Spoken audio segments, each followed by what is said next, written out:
Good morning, everyone, and welcome to Coffee with Court. I've been kind of toying around with this for a while now, just trying to figure out like what I want Coffee with Court to be. And I think I decided that every Monday I'm going to put up a new video, and I'm going to gear it towards a couple things. You know, one of the reasons that I started trying to make videos and, being more active on Instagram was just to try to inspire people to really go after their dreams and live a life of passion and do something every day that makes them happy. So the entertainment industry is really where my passion lies. So I want to talk a little bit more about the writing process and publishing and books I'm reading and shows I'm watching, and just a little bit more geared towards entertainment. So if you like that kind of stuff, then tune in every week for sure. And then also we're gonna do it over coffee. So today I have just a very simple vanilla latte. I ran out of creamer and we haven't been to the grocery store yet, so I made my own vanilla syrup. Way easier than I thought. It's literally water, sugar, and vanilla extract boiled on the stove and cooled, and then I put it in a container so I can use it every day with my coffee. Lately, I have been working on a new book. Just finished my 5th novel, draft 1. I've edited about 20 chapters of draft 2. Woke up this morning and think I need to rearrange a few of them, so that's what I'm gonna be doing today. I always like to intermingle friendships within it, and my main character has a BFF that you hear about in the beginning, but you meet kind of later on. I think I need to pull her into the beginning a little bit more, so I'm gonna be rearranging some chapters today, which is it should be fun. That's my number 1 goal today. And I'm gonna be working on, and I've also started to do some query letters to literary agents. Usually when I get a rejection letter back, it's just have faith, it's a marathon, it's not a sprint. So I'm just trying to keep that in mind as I send them out. And if I don't get picked up by an agent, then it's just still gonna be self-published as always. And then I will move on to the next book and go from there. So yeah, so that's kind of what's going on in my life right now. We do have some new shows that we are addicted to. If you have watched them, I would love to hear your opinions too, so make sure that you leave a comment as well. Council of Dads, that was filmed in Atlanta, and that's one of the shows that I'm hoping to maybe do some extra work on when season 2 comes back. Cross your fingers.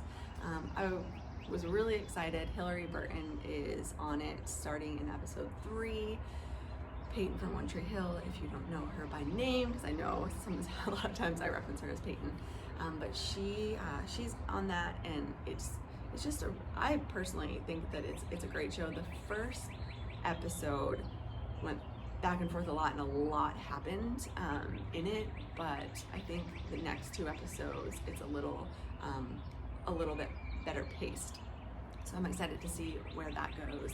And we just got Apple TV recently, so we watched Home After Dark. I'm pretty sure it's what it's called, with that 9-year-old journalist.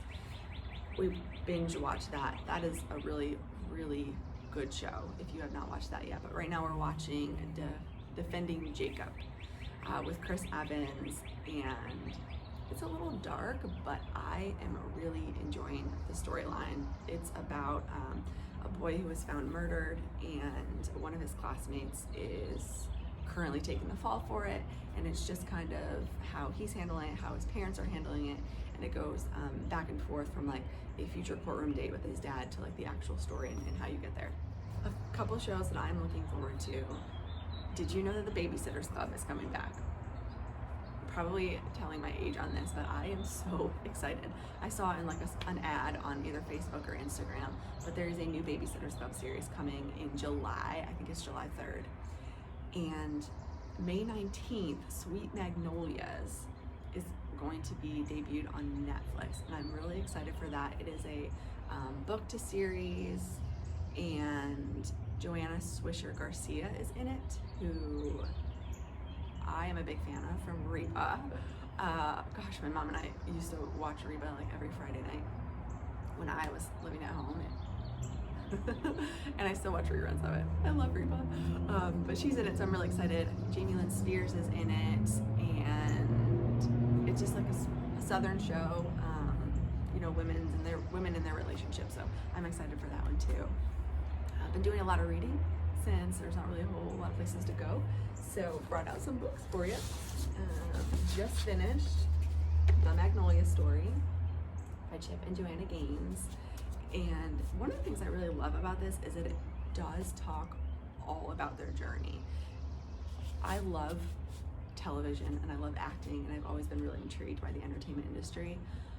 But you see a lot of big fabulous things in front of the camera, but you never know like what's going on like when the camera's turned off.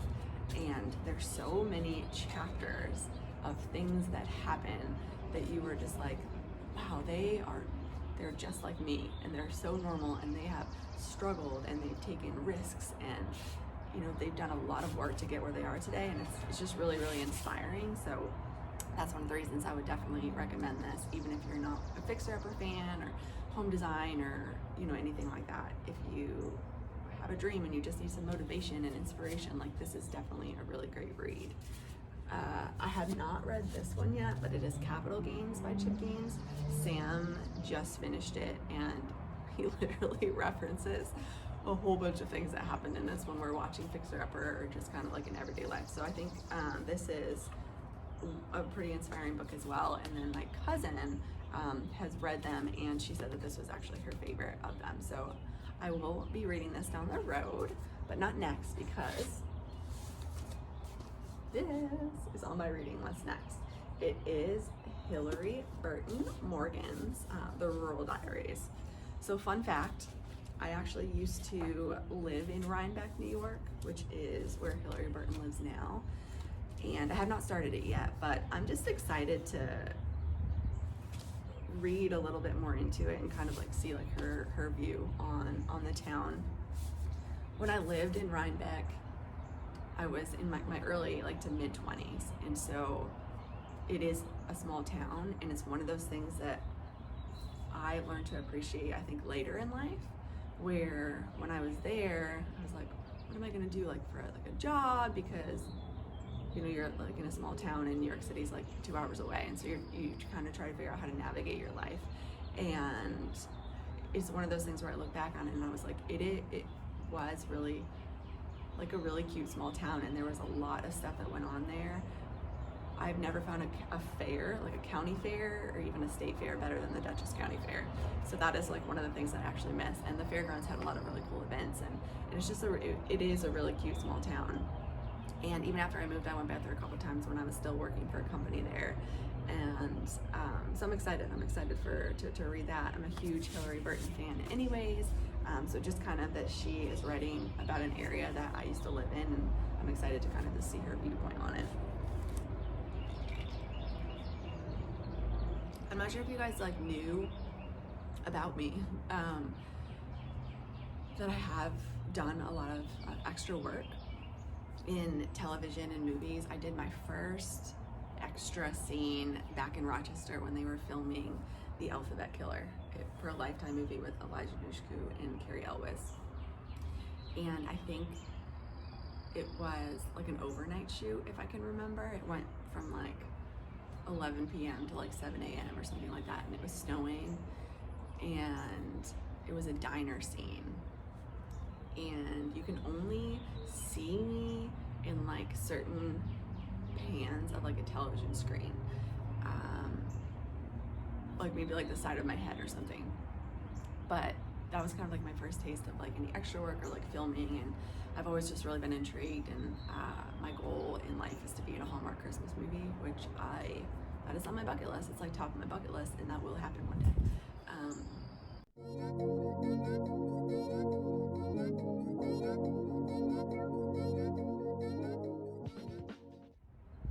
Then I've done most of my extra work on the show Nashville. So when I moved to Nashville, did some indie films here in Charlotte, and then when I moved to Nashville, I did a lot of extra work there. A couple like music videos that you can't see me in, but did some extra work on Nashville. And it was just really, really cool to see like the behind the scenes. I mean, as an extra, they're long hours, you sit around a lot more than you're filming or in the scene, but you just you get to see a lot of like what goes on and the production. And then when you see it on TV, like you were there and like you can see how it all kind of fits together. And that was one of the things that really fascinates me about the industry. So I did a lot of extra work on Nashville. There are some episodes that you can't see me, even though I don't have speaking scenes, but I've gotten some phone calls from people like, hey, were you on Nashville tonight? And I was like, yes, I was, that was me. So I'm excited to be back in Charlotte, a little bit closer to like Charleston and Atlanta, where I can hopefully be able to do that again and maybe climb up the little acting ladder a little bit. Like I said, Council Dads, that's one that's being shot in Atlanta, and then Outer Banks. Sam and I binge watched that in like 2 days. It's actually filmed in Charleston, not in Outer Banks, North Carolina, but that's only a few-hour drive from here, so I'm kind of excited. I can't remember if they picked it up for season 2, but if they did, I'm probably gonna be on the lookout for some work for that as well. When I first saw it on Netflix, I was like, oh, I'll watch this by myself. I think it's a chick flick. I don't want you to have to sit on the couch and watch it with me. But he was like, no, let's do it. And it ended up being a little bit more of like a thriller, suspense, adventure kind of thing. But it was cool. It was neat. And I'm excited to kind of see what happens in season 2 after the finale of season 1. But that's one of the shows I'm kind of going to be looking forward to hopefully do some extra work on as well.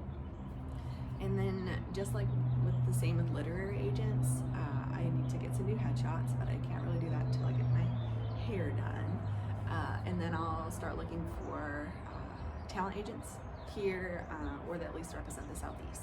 So those are some things I'm going to be doing as well once everything kind of starts opening back up again, which might not be for a while, but it's okay. Just gotta be patient and we'll get there. One last thing before I go today.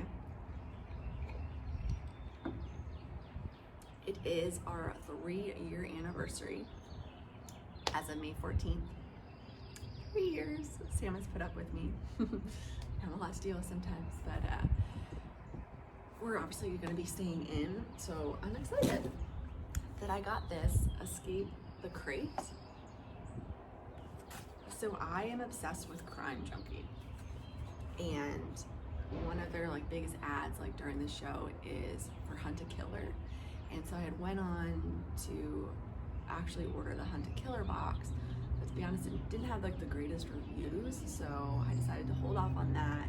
And I thought, well, what else is out there? What other kind of like cool games or activities are out there? And I found Escape the Crate, and we haven't done it yet because I let the box sit for a few days, but it's probably been about 6 days from now. So we're gonna do it for our anniversary. This one is Escape the Circus Heist.